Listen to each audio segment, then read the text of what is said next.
You're trying too hard, and your cat knows it. All that calling, the treats in your hand, reaching out to pet them the second you see them, it's doing the opposite of what you think. Because cats don't fall in love the way dogs do, and the habits that win their affection are so counterintuitive that most people do the exact opposite their entire lives. Here's what breaks my heart. The owners who try the hardest, the ones who love their cats the most, they're often the ones their cats avoid. Not because the cat doesn't care, but because everything they're doing is speaking the wrong language. And there's one habit on this list, one tiny shift you can make starting today, that flips the entire dynamic. It takes about 3 seconds to do, costs nothing, requires no tools or treats, and it works because it taps into something hardwired so deep in your cat's brain that they can't help but respond. Most people never learn it. The ones who do, their cats follow them from room to room. So let's decode the 6 tiny habits that translate to love in a language your cat actually understands. 1. You slow blink at them before you do anything else. This sounds like internet advice that someone made up. Close your eyes slowly at your cat and they'll love you. It feels silly. It feels like something that shouldn't work. But here's what's actually happening when you do it. In cat communication, a direct stare is a threat display. It's confrontation. It's the thing cats do right before a fight when neither one will back down. Your eyes locked on them, unblinking, that reads as aggression even if you're smiling, even if you mean it affectionately. Your cat's nervous system doesn't interpret your intention. It interprets the signal. But a slow blink? That's the opposite message. It's a deliberate breaking of the stare. It's you saying, I see you, and I'm choosing to make myself vulnerable anyway. Because in the wild, closing your eyes near another animal is risk. You're giving up visual information. You're dropping your guard. And when you do it slowly, deliberately, you're showing trust in physical form. Your cat reads that immediately. And here's the part that makes it magic. They'll almost always blink back. Not because you trained them, but because you just spoke their language and their instincts know the correct response. That return blink isn't cute. It's a treaty. It's them saying, message received, I trust you too. So before you approach, before you reach out, before you do anything, you slow blink first. You show vulnerability before you ask for access. And that tiny habit, that 2-second gesture, rewires how your cat experiences your presence from threat assessment to safe approach. 2. You offer one finger, not your whole hand. Watch someone meet a cat for the first time and they'll reach out with an open palm, fingers spread, moving toward the cat's head. And watch the cat lean back, pull away, or tolerate the touch without leaning in. Now watch someone who understands cats. They extend one finger, usually their index finger, and they hold it still about 6 inches from the cat's face. Then they wait. That difference, one finger versus a whole hand, that's the difference between invasion and invitation. Here's why it works. Your whole hand coming at their face is large, fast-moving, and unpredictable. It blocks their vision. It carries your scent in a concentrated wave. To a cat, especially one that doesn't know you well, that's overwhelming. It's too much input too fast, and their instinct is to retreat or brace. But one finger? One finger is cat-sized. It's proportional to their face, their paw, the size of interaction they have with each other. And when you hold it still instead of moving it toward them, you're letting them close the distance.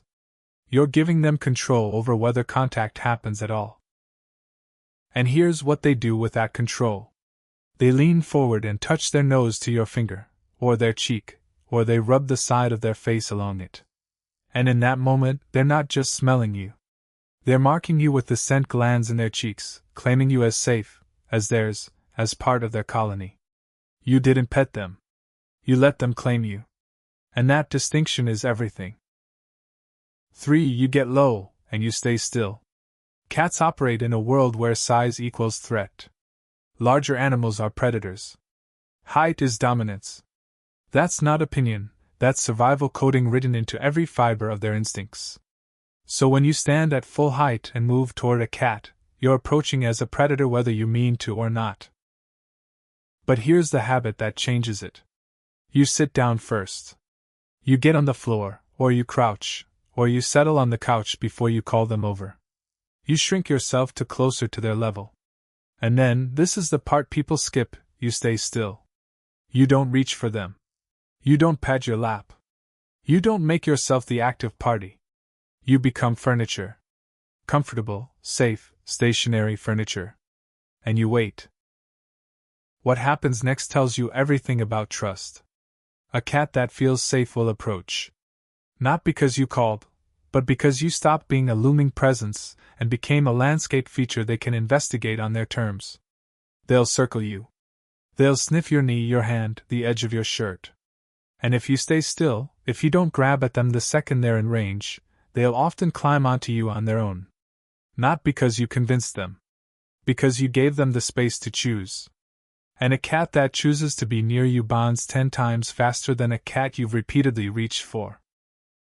If this is landing, if you're starting to see how much of cat love is about what you don't do, hit that subscribe button for Whisker Wisdom so we can keep breaking down the language hiding in every interaction. 4. You stop petting 3 seconds before they want you to. This is the one that sounds backwards.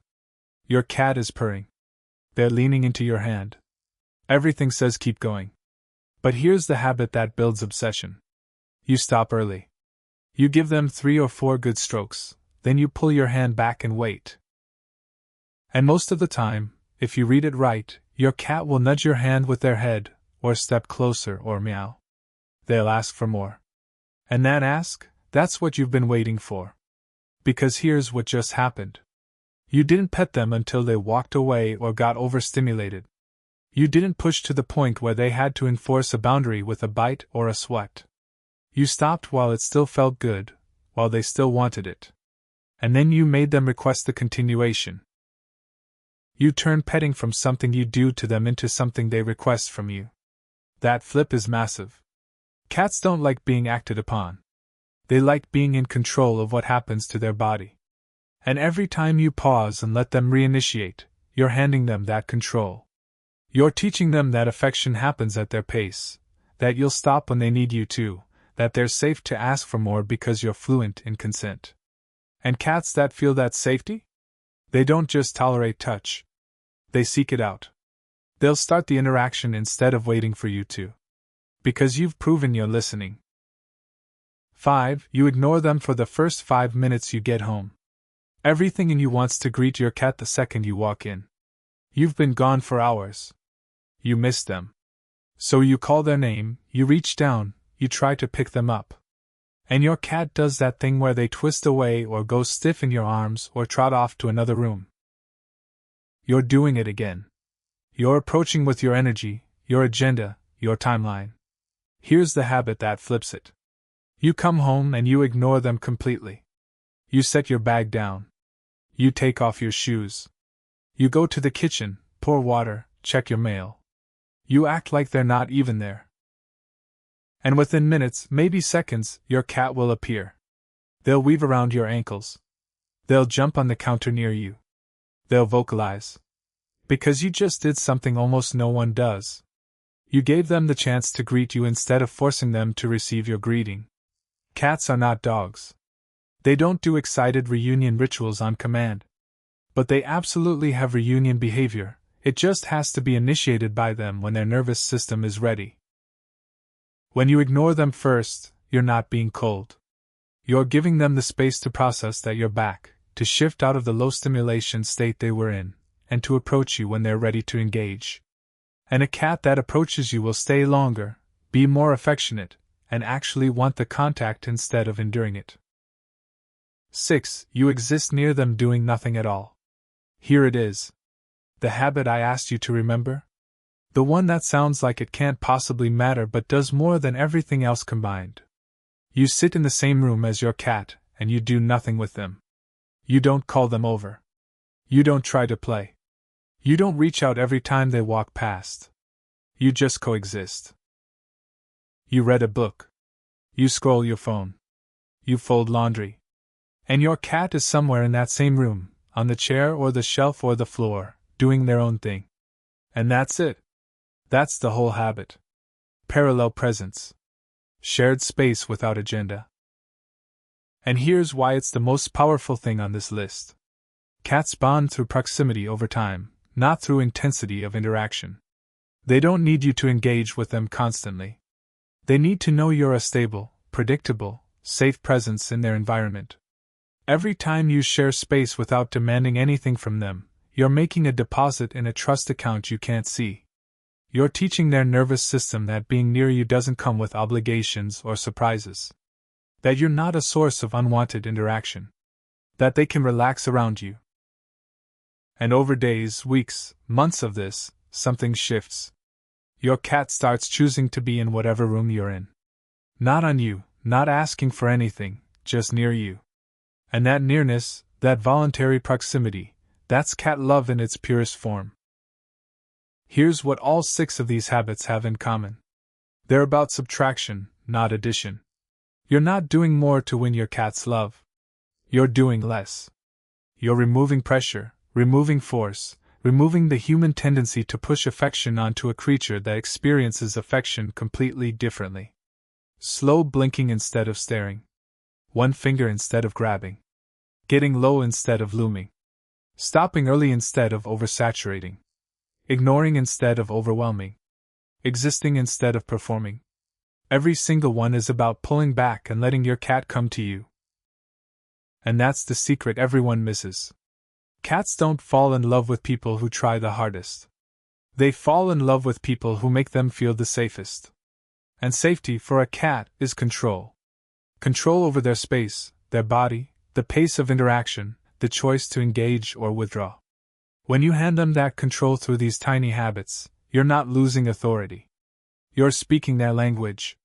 You're showing them that you understand how they're wired and you're willing to meet them there. So starting today, try one. Just one.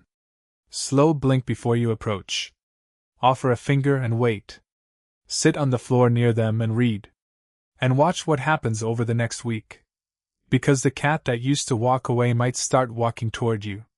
And that shift, that choice they make to close the distance, that's not training. That's trust. And trust is the only foundation cat love is ever built on.